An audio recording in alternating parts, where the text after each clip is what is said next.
Okay, so let's go clear to the other side, away from the creative, the normalizing. This word normalizing sounds like the opposite of creative. Yeah. What do we mean when we say normalizing? Yeah, it actually is the opposite subtype. If for those of you that are type geeks, if the creative is about the analytic perceiving and holistic judging, the normalizing is in reverse. So the judging function, in this case, introverted feeling or authenticity, that would be the analytic. That's the more assertive energy. The driver. And the extroverted sensing part, the perceiving part rather, extroverted sensing or sensation, that would be the holistic, the more receptive. And that's what creates the normalizing subtype. So these are more conventional and specialized ISFPs.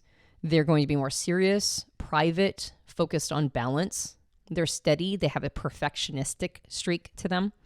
And because they're closer to the norm, they can be found anywhere in society, right? They fill a lot of different roles, actually. They are more linear and concrete. They don't like to wing it. Unlike the creative ISFP that kind of lives on winging it, this is an ISFP that does not like to do that. They want to have a little bit more of a specialization and have more of a control over their day-to-day experience. Yeah, these ISFPs are not going to be as lone wolf as maybe the creative types. They understand the value in tying into a larger system, not just be on a platform like YouTube or Etsy, but actually going and showing up to a job and having a little bit of paid vacation and some of the things that are the normal aspects of life. I think they're much more open to that. Yeah, absolutely. And that desire is really rooted in the need to not just specialize, but perfect their specialty. So they want to be able to perform in their sleep, so to speak. Specialization? Yeah. Be a specialist in something. Yeah, exactly. They want to hone every aspect of whatever is their personal discipline and just be able to do it automatically without even having to think about it. That's the desire. And so that means having more self-discipline, more discipline around the thing that you're doing, as opposed to, not being able to commit and kind of having more of a free-form, loosey-goosey life. This is the opposite of that. This is becoming a real master of whatever the discipline is. But it doesn't have to be something that is, particularly, it doesn't have to be something that is romantic. It can be something that is just a standard career. They can be found in all areas. And there is a lot of need for people like this, actually, in almost every arena. ISFPs that are normalizing play well with others, and they play well with institutions. So unlike the creative ISFP, where it's kind of hard to tell you the list of the things that the careers you can go for because it's very much about individual expression, this is the opposite. These ISFPs can go almost anywhere, as long as they have a desire to learn the discipline of that particular career. But there are things that are, sort of favorites. Because they work well in institutions, they can be both assistants and managers, right? Kind of like the dominant subtype really likes to go out for leadership. This is more of a support role. Where do you need me? And so they can be patient in both of those positions. They can also get into things like working with an acting troupe, right? So there might be like a whole group of people who are doing this, and as opposed to being the lone wolf that is performing, they can be part of a group of people that is doing performance. But then they can also just as easily work in a clerical pool. There is a ability to shine when connecting language with feeling and body motion. And so this shows up in design, in media, in performing arts.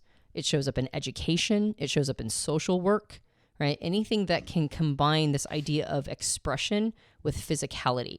And so teaching is a really good one, right? And other forms of media production is a good one too.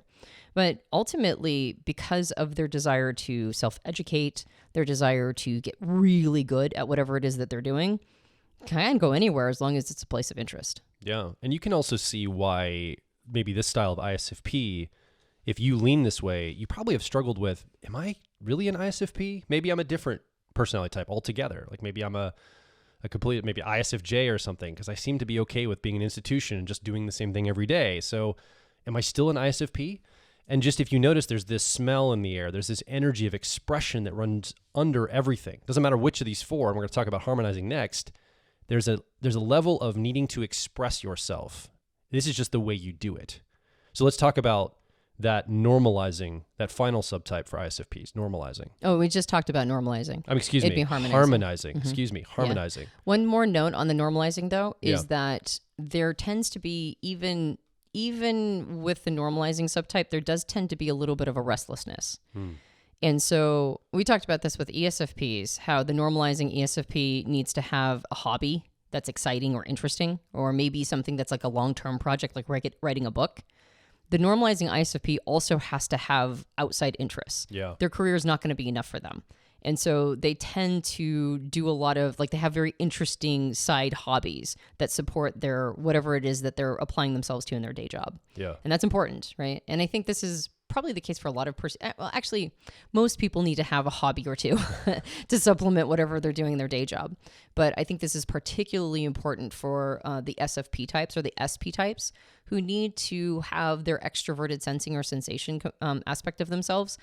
Even if that is a more chill vibe version of it, they still need to feel that sense of aliveness, and they need to feel like they're in flow with the universe. And careers don't always allow for that. So making sure to have a side hobby that really connects you to that feeling of aliveness and that feeling of being sort of in the flow of the universe, whatever that means for you, that's really crucial to subsidize your day job. Yeah. Okay.